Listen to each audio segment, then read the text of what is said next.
special report. Now reporting, David Muir.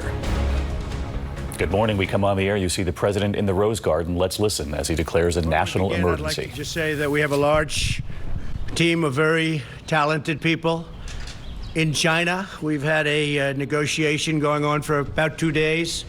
It's going extremely well.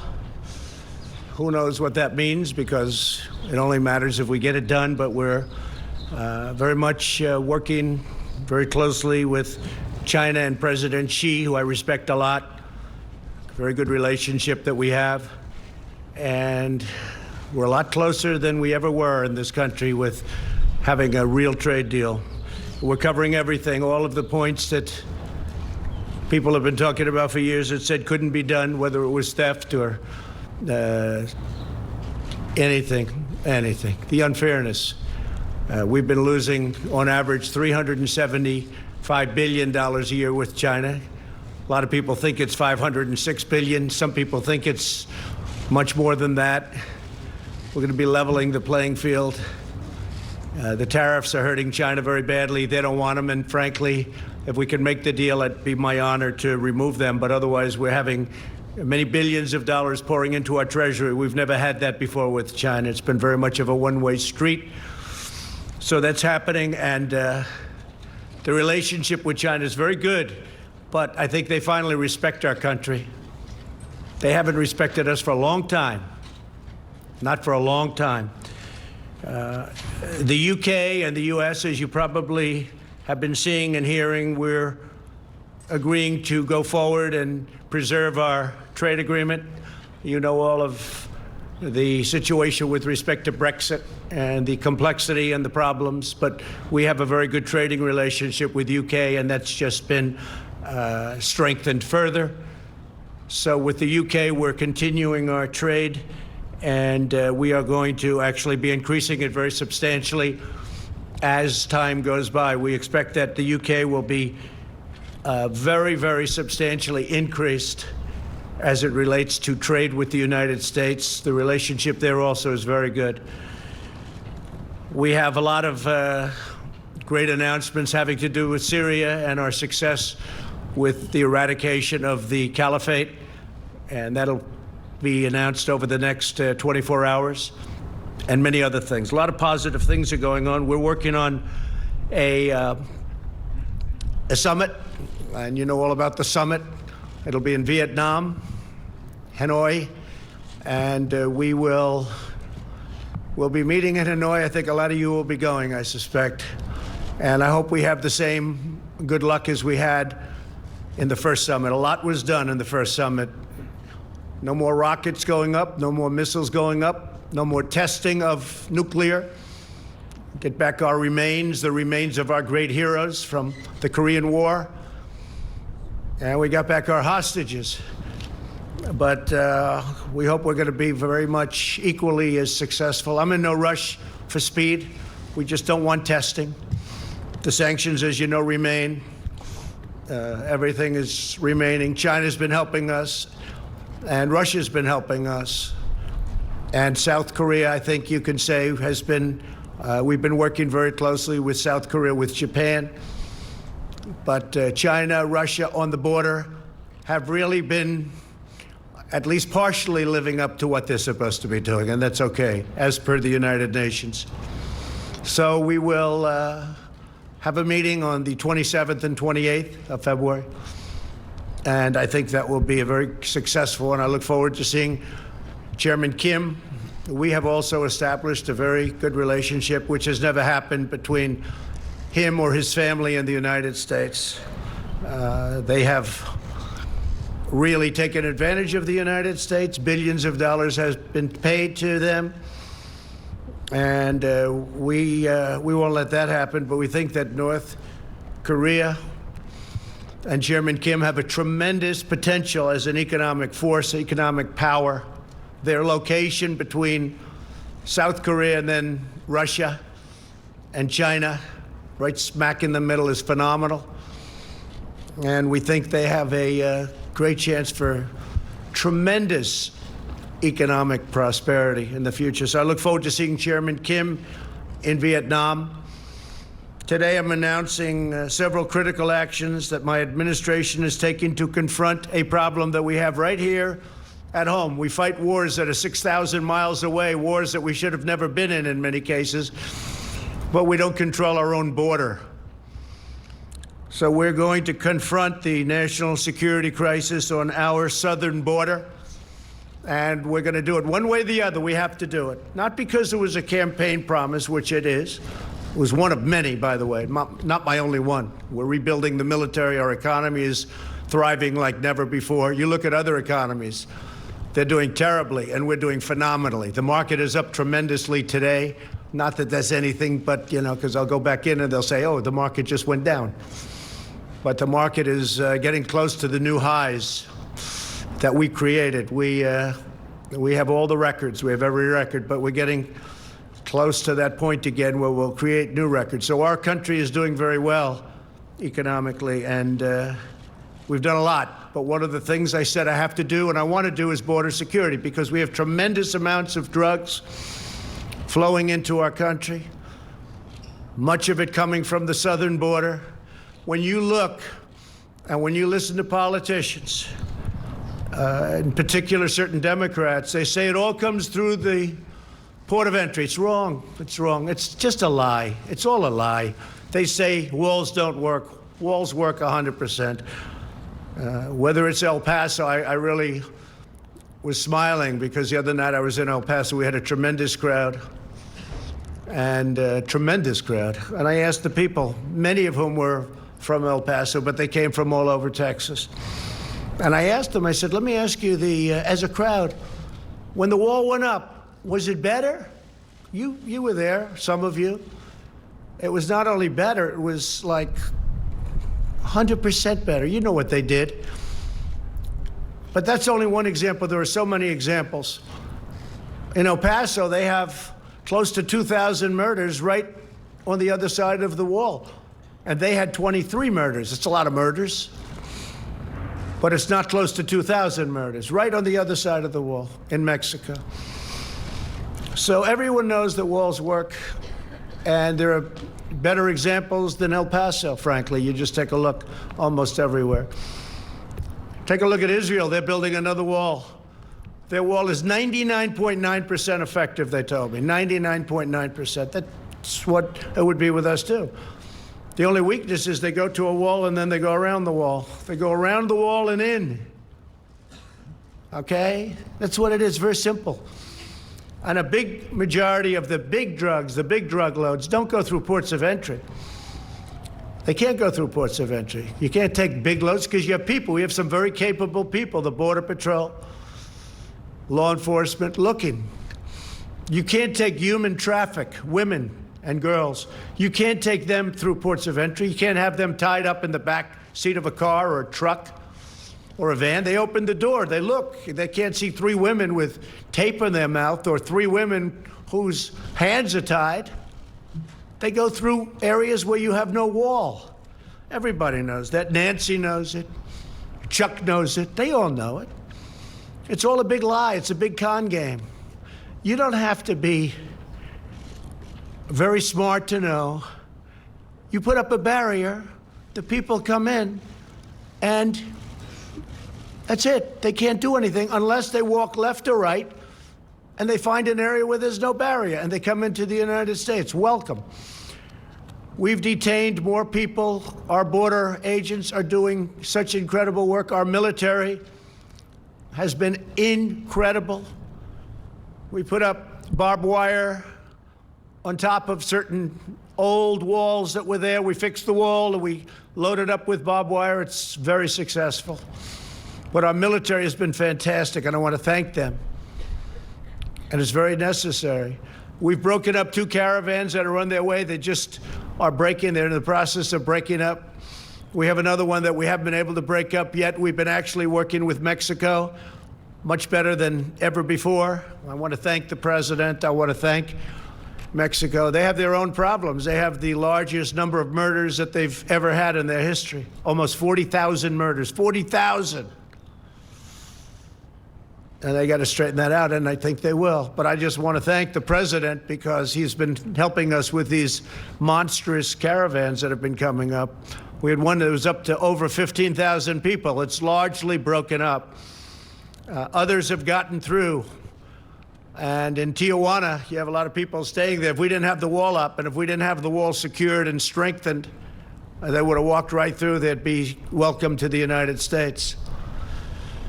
One of the things we'd save just a tremendous amount on would be sending the military. If we had a wall, we don't need the military because we'd have a wall. So I'm going to be signing a national emergency. And it's been signed many times before. It's been signed by other presidents. From 1977 or so, it gave the presidents the power. There's rarely been a problem. They signed it. Nobody cares. I guess they weren't very exciting. But nobody cares. They signed it for far less important things in some cases, in many cases. We're talking about an invasion of our country with drugs, with human traffickers, with all types of criminals and gangs. We have some of the greatest people I know. They've been with me from the beginning of my campaign, almost from the first week, the angel moms. Unfortunately, we have new angel moms.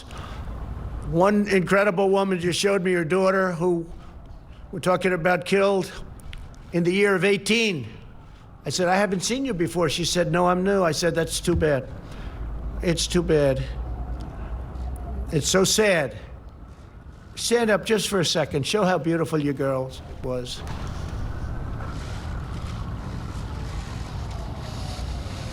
Thank you. I have such respect for these people. Angel moms, angel dads, angel families. I have great respect for these people. These are great people.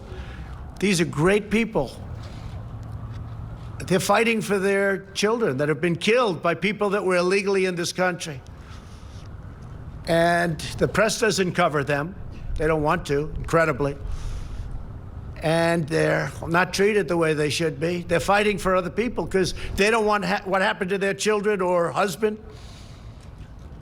or anybody. We have one young lady whose husband, please, stand up. Your husband was just killed in Maryland. Incredible man, just killed. Beautiful children won't be seeing their father again. These are brave people. These are people that they don't have to be here. They don't have to be doing this. They're doing it for other people. So I just want to thank all of you for being here. Okay, I really do. I want to thank you, incredible people. Last year, 70,000 Americans were killed, at least. I think the number is ridiculously low, by drugs, including meth and heroin and cocaine, fentanyl. Now, one of the things that I did with President Xi in China when I met him in Argentina at a summit, before I even started talking about the trade, it was a trade meeting. It went very well, but before I talked about trade, I talked about something more important. I said, listen, we have tremendous amounts of fentanyl coming into our country, kills tens of thousands of people. I think far more than anybody registers. And I'd love you to declare it a lethal drug and put it on your criminal list. And their criminal list is much tougher than our criminal list. Their criminal list, a drug dealer gets a thing called the death penalty. Our criminal list, a drug dealer gets a thing called, how about a fine? And when I asked President Xi, I said, do you have a drug problem? No, no, no. I said, you have 1.4 billion people. What do you mean you have no drug problem? No, we don't have a drug problem. I said, why? Death penalty. We give death penalty to people that sell drugs. End of problem. What do? We set up blue ribbon committees. Lovely men and women. They sit around a table, they have lunch, they eat, they dine, and they waste a lot of time. So if we want to get smart, we can get smart. You can end the drug problem. Can end it a lot faster than you think. But President Xi's agreed to put fentanyl on his list of deadly drugs. And it's a criminal penalty, and the penalty is death. So that's frankly one of the things I'm most excited about in our trade deal. You want to know the truth? I think maybe there's no more important point. We're going to make billions of dollars with this trade deal. It's going to be great for our country and great for China, I hope. Their market's down close to 40%. Our market's way up. We've picked up, since my election, trillions of dollars of worth. Trillions, many trillions. And China's lost trillions of dollars. But I want it to be good for China, and I want it to be good for the United States. So we'll see what happens. China's coming here next week, by the way. They're coming home, the traders. And then China's coming here next week. And then I'll be meeting with President Xi at some point after that to maybe, for some remaining deals, we'll make them directly one-on-one ourselves. So we're going to be signing today and registering national emergency. And it's a great thing to do because we have an invasion of drugs, invasion of gangs, invasion of people, and it's unacceptable. And by signing the national emergency, something signed many times by other presidents, many, many times, President Obama. In fact, we may be using one of the national emergencies that he signed having to do with cartels, criminal cartels. It's a very good emergency that he signed, and we're going to use parts of it in our dealings on cartels. So that would be a second national emergency, but in that case, it's already in place. And what we really want to do is simple. It's not like it's complicated. It's very simple. We want to stop drugs from coming into our country. We want to stop criminals and gangs from coming into our country. Nobody's done the job that we've ever done. I mean, nobody's done the job that we've done on the border. And in a way, what I did by creating such a great economy, and if the opposing party got in, this economy would be down the tubes. You know, I hear a lot of people say, oh, well, but maybe the previous administration. Let me tell you, the previous administration, it was heading south, and it was going fast. We would have been down the tubes. The regulations were strangling our country, unnecessary regulations. By creating such a strong economy, you just look at your televisions or see what's going on today, it's through the roof. What happens is more people want to come. So we have far more people trying to get into our country today than probably we've ever had before. And we've done an incredible job in stopping them, but it's a massive number of people. If we had the wall, it would be very easy. We would make up for the cost of the wall just in the cost of the fact that I would be able to have fewer people. We wouldn't need all of this incredible talent, some of whom are sitting in the first row. You wouldn't need all of this incredible talent. We would get thousands of law enforcement people, including Border Patrol. You put them in different areas. You have them doing different things. Law enforcement and Border Patrol. And I want to thank law enforcement, and I want to thank Border Patrol, and I want to thank ICE. ICE is abused by the press and by the Democrats. And by the way, we're going to be taking care of ICE. You know, we talk about the new bill. We're going to be taking care of ICE. They wanted to get rid of ICE. And the bill is just the opposite of that. A lot of good things happen. So that's the story.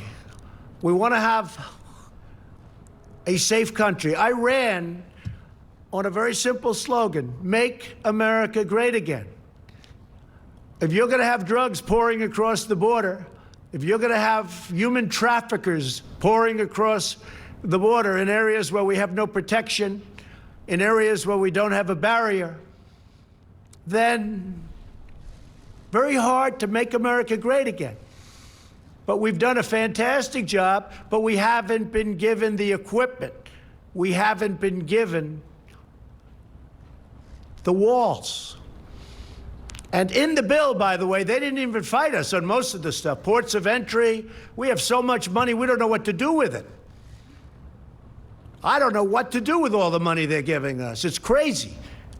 The only place they don't want to give us much money, $1,375 million. Sounds like a lot, but it's not so much, although we're putting it to much better use than it used to be. A lot of the past administrations, it was easy to get, they didn't build, or they didn't do what they could have done. It would have been great. It would have been great to have done it earlier, but I was a little new to the job, a little new to the profession. And we had a little disappointment for the first year and a half. People that should have stepped up did not step up. They didn't step up, and they should have. It would have been easy. Not that easy, but it would have been a lot easier. But some people didn't step up. But we're stepping up now. So we have a chance of getting close to $8 billion. Whether it's $8 billion or $2 billion or $1.5 billion, it's going to build a lot of wall. We're getting it done. We're right now in construction with wall in some of the most important areas. And we have renovated a tremendous amount of wall, making it just as good as new. That's where a lot of the money has been spent on renovation. In fact, we were restricted to renovating, which is okay. But we're going to run out of areas that we can renovate pretty soon. And we need new wall. So I want to thank everybody for being here. I want to thank in particular the angel moms and dads for being here. Thank you very much. We have great respect for you. The real country, our real country, the people that really love our country, they love you. So I just want you to know that. I know how hard you fight, and I know how hard a fight you're having. I also want to thank all of the law enforcement for the job you do. Believe me, our country loves you, and they respect you greatly. And we're giving you a lot of surplus. We're giving you surplus military equipment, which a lot of people didn't like giving previous to this administration. But hundreds of millions of dollars of surplus equipment. And as we get it, as you know, we send it down, and you have much better protection. But I really appreciate you being here. So the order is signed, and I'll sign the final papers as soon as I get into the Oval Office, and we will have a national emergency, and we will then be sued, and they will sue us in the Ninth Circuit, even though it shouldn't be there.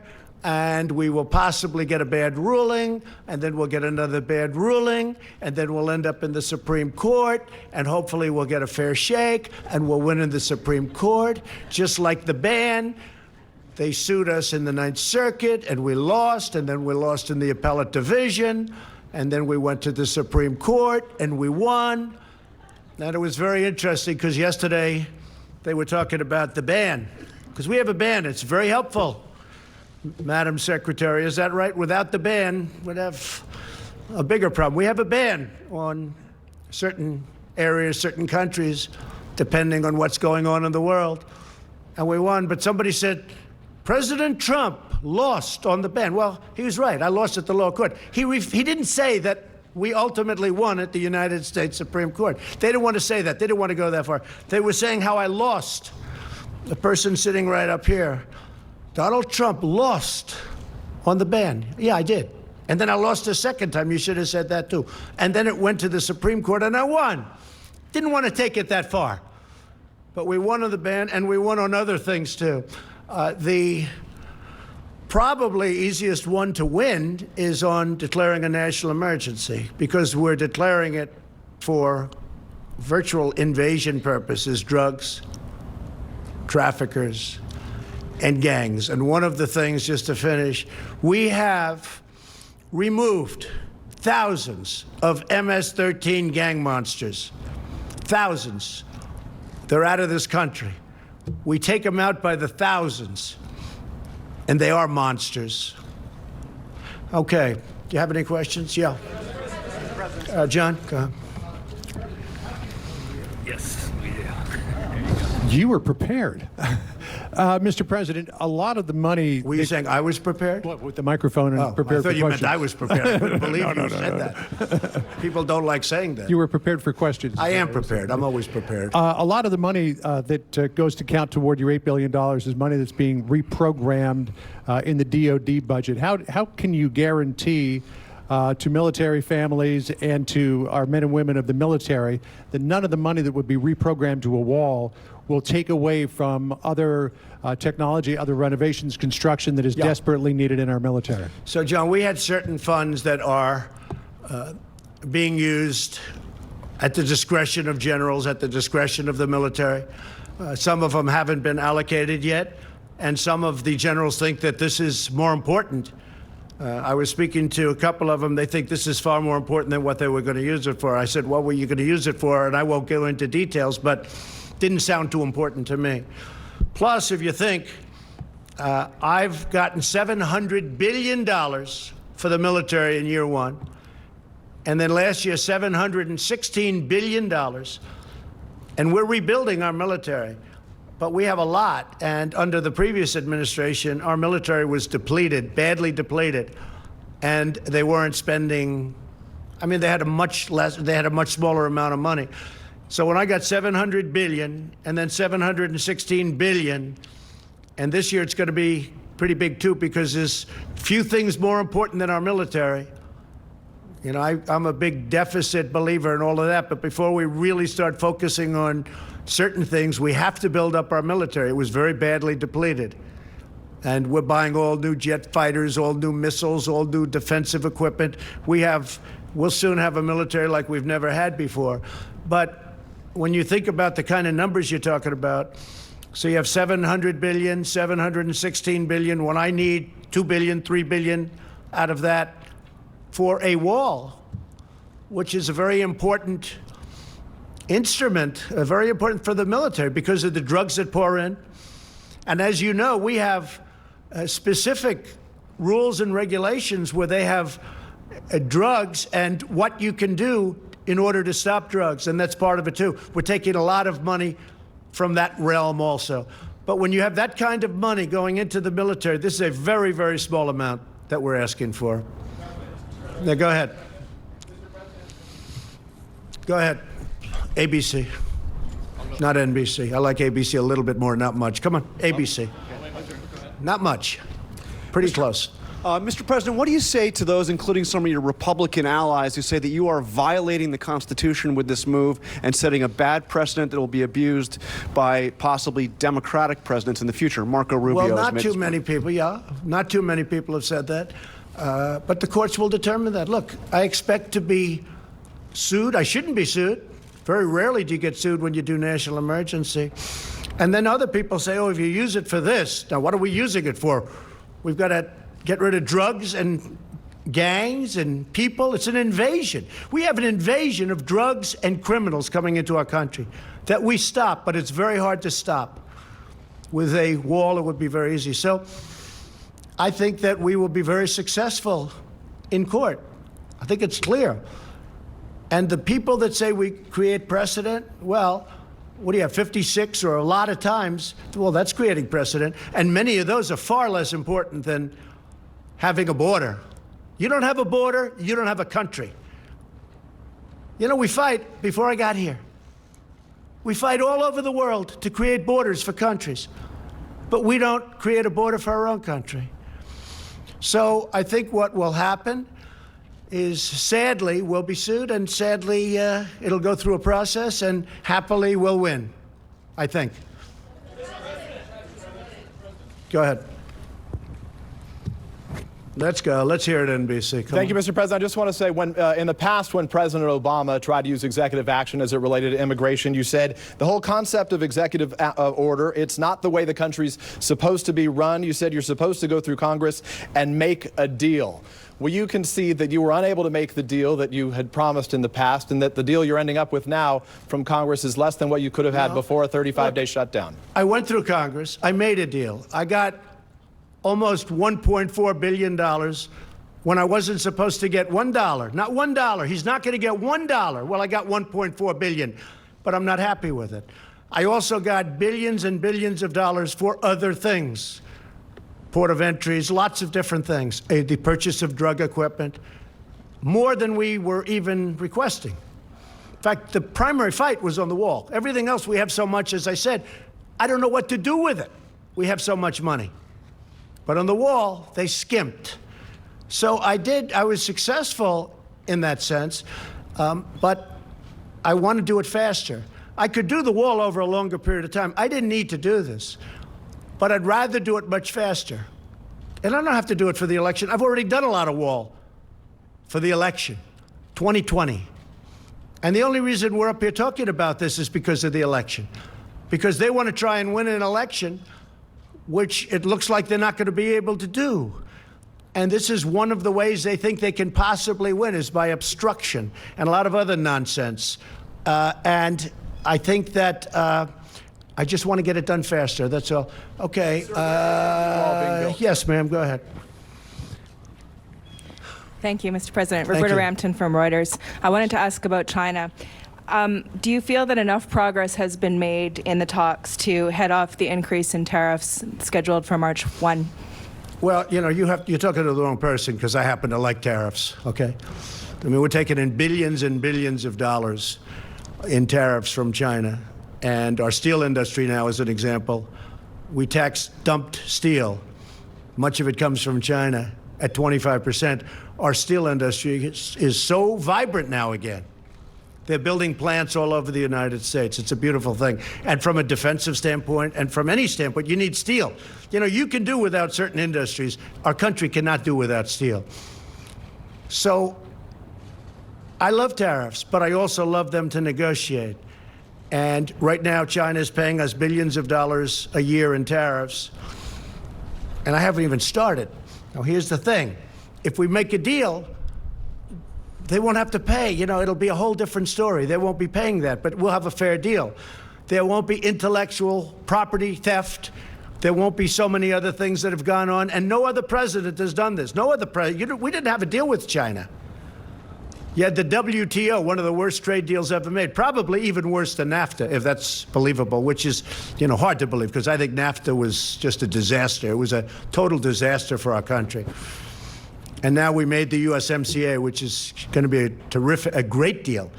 And by the way, the USMCA from Mexico, that's United States, Mexico, Canada, that's where the money's coming from, not directly but indirectly, for the wall. And nobody wants to talk about that, because we're saving billions and billions of dollars a year if Congress approves that deal. Now, they might not want to approve a deal just because they'll say, one of the things I'm thinking of doing, this has never been done before. No matter how good a deal I make with China, if they sell me Beijing for $1, if they give me 50% of their land and every ship that they've built over the last 2 years, which is a lot, and they give them to me free, the Democrats will say, what a lousy deal. That's a terrible deal. Like ZTE, I got more than $1 billion penalty in a short period of time. And the Democrats said, oh, should have gotten more. When I made that deal, I said, this is incredible. I got over $1 billion penalty, plus they had to change their board of directors. They had to change their top management. But they had to pay over $1 billion. I said, what a deal. It took like a week. And the Democrats didn't even know there was a problem with ZTE. I'm the one that fined him. I'm the one that settled it. Over $1 billion. And President Xi called me, and he said it would be important to him if they could get a deal. And we made a deal, paid like in a short period of time. The Democrats went out and said, oh, they should have done better. So what I'm thinking of doing is getting Chuck Schumer, getting Nancy Pelosi, having them bring 2 or 3 of their brilliant representatives, and we'll all go down together, and what we'll do is we'll negotiate. I'll put them in the room and let them speak up. Because any deal I make with China, if it's it's going to be better than any deal that anybody ever dreamt possible. Or I'm not going to have a deal. It's very simple. But any deal I make with China, Schumer's going to stand up and say, oh, it should have been better. It should have been better. And you know what? That's not acceptable to me. So I'm thinking about doing something very different. I don't think it's ever been. I just don't want to be second guessed. But that's not even second guess. That's called politics. Sadly, I'd probably do the same thing to them. Okay? But any deal I make, toward the end, I'm going to bring Schumer, at least offer him, and Pelosi. I'm going to say, please join me on the deal. And by the way, I just see our new Attorney General is sitting in the front row. Please stand up, Bill. Such an easy job he's got. He's got the easiest job in government. Thank you, and congratulations. That was a great vote yesterday. Thank you very much. Yes, go ahead. Go ahead. In your remarks, sir, you said that you were too new to politics earlier in your administration when you would have preferred that this be done.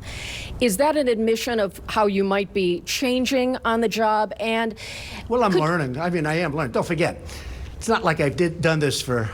A senator came into my office and said, sir, I've been running for office for 30 years. I've won 7 out of 7. I did lose a couple when I was younger. I said, well, I've won 1 out of 1. But, you know, I never did politics before.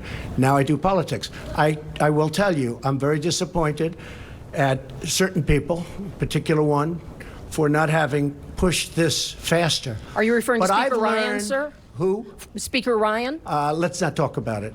Okay. What difference does it make? But they should have pushed it faster. They should have pushed it harder. And they didn't. They didn't. If they would have, it would have been a little bit better. In the meantime, I built a lot of wall. I have a lot of money, and I built a lot of wall. But it would have been nice to have gotten done. And I would like to see major immigration reform. And maybe that's something we can all work on, Bill, where we all get together and do major immigration reform, not just for a wall, for a barrier, for port of entry, for other things. We have a real problem. We have catch and release. You catch a criminal, and you have to release him. We have so many other things. You have chain migration, where a bad person comes in, brings 22 or 23 or 35 of his family members because he has his mother, his grandmother, his sister, his cousin, his uncle. They're all in. You know what happened on the West Side Highway? That young wise guy drove over and killed 8 people and horribly injured. Nobody talks about that. Horribly, like loss of legs and arms. Going 60 miles an hour, he made a right turn into a park on the West Side Highway along the Hudson River in New York. He had many people brought in because he was in the United States. It's called chain migration. And then you have the lottery. It's a horror show. Because when countries put people into the lottery, they're not putting you in. They're putting some very bad people in the lottery. It's common sense. If I ran a country, and if I have a lottery system of people going to the United States, I'm not going to put in my stars. I'm going to put in people I don't want. The lottery system's a disaster. I'm stuck with it. Mr. President, could you tell us? It should have never happened. Okay. Mr. President, could you tell us to what degree some of the outside conservative voices helped to shape your views on this national emergency? I would talk about it. Look, Sean Hannity has been a terrific supporter of what I do, not of me. If I changed my views, he wouldn't be with me. Rush Limbaugh, I think he's a great guy. He's a guy who can speak for 3 hours without a phone call. Try doing that sometime. For 3 hours he speaks. He's got one of the biggest audiences in the history of the world. I mean, this guy is unbelievable. Try speaking for 3 hours without taking calls. Taking calls is easy. Okay, I'll answer this one, I'll answer that one. He goes for 3 hours, and he's got an audience that's fantastic. Wait, they don't decide policy. In fact, if I went opposite, I mean, they have somebody, Ann Coulter. I don't know her. I hardly know her. I haven't spoken to her in way over a year. But the press loves saying Ann Coulter. Probably if I did speak to her, she'd be very nice. I just don't have the time to speak to her. I would speak to her. I have nothing against her. In fact, I like her for one reason. When they asked her, like right at the beginning, who's going to win the election? She said, Donald Trump. And the 2 people that asked her that question smiled. They said, you're kidding, aren't you? Nope, Donald Trump. So I like her. But she's off the reservation, but anybody that knows her understands that. But I haven't spoken to her. I don't follow her. I don't talk to her. But the press loves to bring up the name Ann Coulter. And you know what? I think she's fine. I think she's good, but I just don't speak to her. Laura's been great, Laura Ingraham. Tucker Carlson's been great. I actually have a couple of people on CNN that have been very good. I have some on MSNBC the other day. They did a great report of me. I say, where the hell did that come from? I think it was the only one in over a year. So the crazy thing is, I just had, as you know, Rasmussen 52% in the polls. It's my highest poll number. And people get what we're doing. They get it. They really get it. And I'm honored by it. Yes, Jim Acosta. Thank you, Mr. President. I wonder if you could comment on this disconnect that we seem to have in this country, where you are presenting information about what's happening at the border, calling it an invasion, talking about women with duct tape over their mouths and so on, and yet there's a lot of reporting out there. There's a lot of crime data out there. There's a lot of Department of Homeland Security data out there that shows border crossings at a near record low. That shows undocumented immigrants committing crime at lower levels. That shows undocumented criminals or undocumented immigrants committing crime at lower levels than native-born Americans. What do you say to you don't really believe that stat? Do you really believe that stat? Take a look at our federal prisons. I believe in facts and statistics and data. Okay, any more quick? Let's go. Let me just ask you this. What do you say to your critics who say that you are creating a national emergency, that you're concocting a national emergency here in order to get your wall because you couldn't get it through other ways? Moms, what do you think? Do you think I'm creating something? Ask these incredible women who lost their daughters and their sons. This is real. Okay? Because your question is a very political question, because you have an agenda. You're CNN, you're fake news. You have an agenda. The numbers that you gave are wrong. Take a look at our federal prison population. See how many of them, percentage-wise, are illegal aliens. Just see. Go ahead and see. It's a fake question. Yes, go ahead. Can I ask a follow-up? Thank you, Mr. President. Just to follow up on that, unifying crime reporting statistics, numbers from your own Border Patrol, numbers from this government show that the amount of illegal immigrants are down. There is not violence on the border, and that there's most not violence on the there's border? not as much violence really? as. Let me, you had wait a minute, 26 people. Let me finish the killed. question, please. Let me finish the question. 2 weeks ago, 26 people were killed in a gunfight on the border. I understand what you're saying. saying. A mile away from where I went. I was there. I understand. That's not the question. The question is, do we forget about that? No, I'm not forgetting about it. I'm asking you to clarify where you get your numbers, because most of the DEA crimes reporting statistics that we see show that drugs are coming across at the ports of entry, that illegal immigration is down, and the violence is down. Okay. So what do you base your facts on? Come on, let's go. Secondly... no, you get one. You get one. Well, the Ready? second Just question is... Wait, sit down. Sit down. Could you please answer? Sit down. You get one question. I get my numbers from a lot of sources, like Homeland Security, primarily. And the numbers that I have from Homeland Security are a disaster. And you know what else is a disaster? The numbers that come out of Homeland Security, Kirsten, for the cost that we spend and the money that we lose because of illegal immigration. Billions and billions of dollars a month. Billions and billions of dollars. And it's unnecessary. So your own government stats are wrong, are you saying? No, I use many stats. Could you share those stats with us? Let me tell you, you have stats that are far worse than the ones that I use. But I use many stats, but I also use Homeland Security. All right, next question. And do you, wait a minute, just a quick follow-up, Mr. Go, please.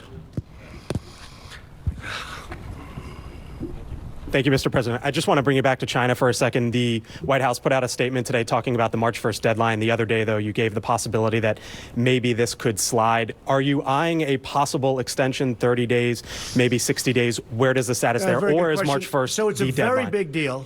I guess you could say it's like, must be the biggest deal ever made if you think. Trade with China, how big does that get? Although if you look, the USMCA is right up there. But it's very complicated. There are many, many points that we're bringing up that nobody ever brought up or thought to bring up, but they're very important because we were on the wrong side of every one of them. There is a possibility that I will extend the date. And if I do that, if I see that we're close to a deal or the deal is going in the right direction, I would do that at the same tariffs that we're charging now. I would not increase the tariffs. Let me also ask you about the debt, sir, because it's gone from a shade under 20 trillion from when you took office. Now it's a shade over 22 trillion and heading in the wrong direction. What are your plans to reverse it? Well, it's all about growth. But before Growth I really only, focus on that, and you have to remember, President Obama put on more debt on this country than every president in the history of our country combined. So when I took over, we had one man that put on more debt than every other president combined. Combine them all. So you can't be talking about that. But I talk about it because I consider it very important. But first I have to straighten out the military. The military was depleted. And if we don't have a strong military, that hopefully we won't have to use because it's strong, if we don't have a strong military, you don't have to worry about debt. You have bigger problems. So I had to straighten out the military. That's why I did the 700 and 716 billion. But growth will straighten it out. You saw last month the trade deficit went way down. Everybody said, what happened? Well, what's happening is growth. But before I can focus too much on that, a very big expense is military. And we have no choice but to straighten out our military. Is growth the only answer, sir, or is entitlement? Yes, ma'am. Go ahead. President Trump there in the Rose Garden taking questions on China, on the deficit. But of course, the major news of the day is that the president has told the American people that he will sign an national emergency order. He came out into the Rose Garden around 11 a.m. this morning, but 10:30 was the initial call, coming out shortly after that, saying we're going to confront a national security crisis on the border one way or another, saying it's not just a campaign promise, saying that I'm going to be signing this national emergency. It's been signed many times before. He talked about previous presidents who've taken this step, he said, for far less important things. He said, we're talking about an invasion into our country. It's a great thing to do, this national emergency. He said, I would have done it sooner, but I was new to politics, new to this profession. There you see him at the Resolute desk in the Oval Office. Sarah Sanders tweeting out this image just a short time ago showing the president before he went out into the Rose Garden, apparently signing this national emergency. We do have reaction quickly coming in from across town, Capitol Hill. Senator Schumer, House Speaker Nancy Pelosi issuing a joint statement saying the president's unlawful declaration over a crisis that does not exist does great violence to our Constitution and makes America less safe. They say stealing from urgently needed defense funds for the security of our military and our nation. And they go on to say that this is a power grab by a disappointed president. Our team is standing by. Let's go over to Mary Bruce. She covers all things on the Hill for us. And Mary, this president even acknowledged he will face an immediate fight, not only a legal fight. He said we'll probably get sued, probably sued again. Perhaps this will end up at the Supreme Court. But he also faces a political battle right there on the Hill, perhaps a vote in the House and then the Senate, which would put Republicans in a very interesting position. Yeah, David, Democratic leaders are making very clear that they are going to fight the president on this with everything they have. You mentioned Leader Pelosi and Schumer issuing that statement just a short time ago saying that they are going to defend our constitutional authorities in the Congress, in the courts, and in the public using every remedy available. And we know that Democrats are already preparing to introduce a resolution to terminate the president's national emergency, given the huge outcry and opposition from Democrats that is likely to pass in the House, but then would put Republicans in the Senate in a very tricky political position, because while Republican leadership here is now on board with this move by the president, I have talked with many Republicans who are not. They say that this is a mistake, that it sets a terrible precedent. Even as our John KARL asked the president, they said that it violates the Constitution. But David, when you look at the big picture, the problem is that if this were to pass here in the Senate and the House, the president could then veto it. And the chances of lawmakers here having enough support to override that veto is a very high bar. Very high bar. He would in fact veto it, which means the true battle could perhaps be in the legal system, which he alluded to in the Rose Garden. I want to bring in Terry Moran, because Terry was President Trump himself in 2015 leading up to the 2016 election, who spoke about President Obama and executive orders, saying the whole concept of executive order is not the way the country is supposed to be run. You're supposed to make a deal. Now he's unhappy with the deal that he got from Congress, although he pointed out in the Rose Garden he got a little more than $1 billion for this. He'd asked for more than $5 billion, but now he's going to try to bypass Congress and getting more money. That's it exactly, David. As candidate, Donald Trump said, hey, the system should work better. We're supposed to hammer out a deal, just like the framers of the Constitution said. Now, as president, he realizes it's a lot harder, especially in these polarized political times. And now the question for the courts and the country really is, do we want presidents who cannot get their way with Congress simply declaring a national emergency under law in order to take money that Congress had not appropriated for such purposes to pursue something like building a wall? No court has looked at a case like this before. There are some precedents around the edges, but this is going to be a brand new way of looking at the presidency for the courts and for the country. So again, to put this in context for our viewers joining us for our live coverage, the president in the Rose Garden at the White House a short time ago telling the American people that he is signing a national emergency. In fact, he's already done so in the Oval Office. He pointed out that it's been done many times before by previous presidents, alluding to the fight that he knows he will certainly face across town on Capitol Hill. There could be a vote in the House. Of course, the Democrats have the majority there, likely then being sent to the Senate, where Republicans hold the majority. But if it were to make it all the way to the president's desk, he would likely veto that, continuing the fight.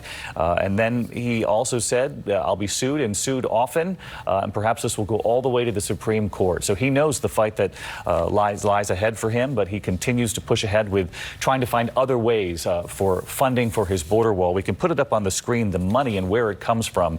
You know, he got $1.3 billion from this spending bill that will avert the government shutdown. The government will stay open, but he's going to go around that funding bill to find additional money. $3 billion through executive action, through this emergency declaration, and another $3.5 billion from Homeland Security and from the Pentagon. We'll break down those numbers as this day wears on.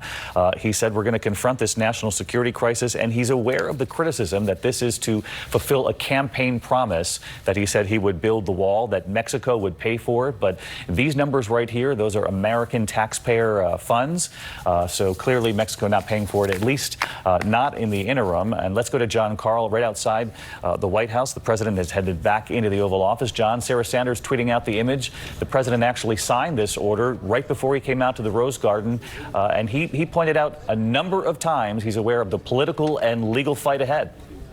Absolutely. And I asked him directly about Republicans who have said that they believe that this is violating the Constitution. One of those who said that is Marco Rubio, senator from Florida, of course, and no Democrat, no liberal. Many others have said that this sets a dangerous precedent that can be used by Democratic presidents in the future to accomplish, to do things that they couldn't get passed through Congress. But the president is clearly prepared for a legal battle, clearly expects one. And David, I thought it was interesting in his opening remarks there that he expects to lose the initial rounds in court. That's consistent with what I've been told the Department of Justice has told the White House. They're clearly expecting this will be challenged immediately. They may lose in the lower courts, and they are prepared for a battle that will ultimately be fought at the Supreme Court.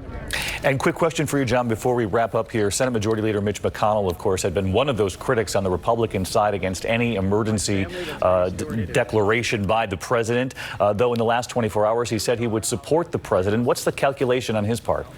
Well, the calculation here is that the president was deeply reluctant to sign this spending bill. And what Mitch McConnell and other Republicans did not want to see happen was another government shutdown. So they had to give the president something.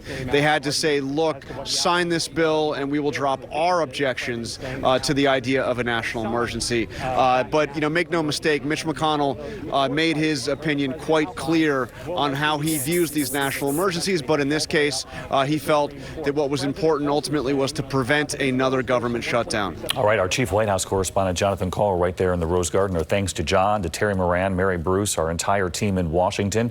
President Trump, a short time ago, declaring a national emergency, bypassing Congress to secure additional funding for his border wall. He does acknowledge, though, this will be quite a political and legal fight ahead for him. We'll have much more throughout the day. I hope you'll join us on ABC News Live and at abcnews.com for continuing coverage right now. In the meantime, have a great day. I'll see you on World News Tonight. This has been a special report from ABC News.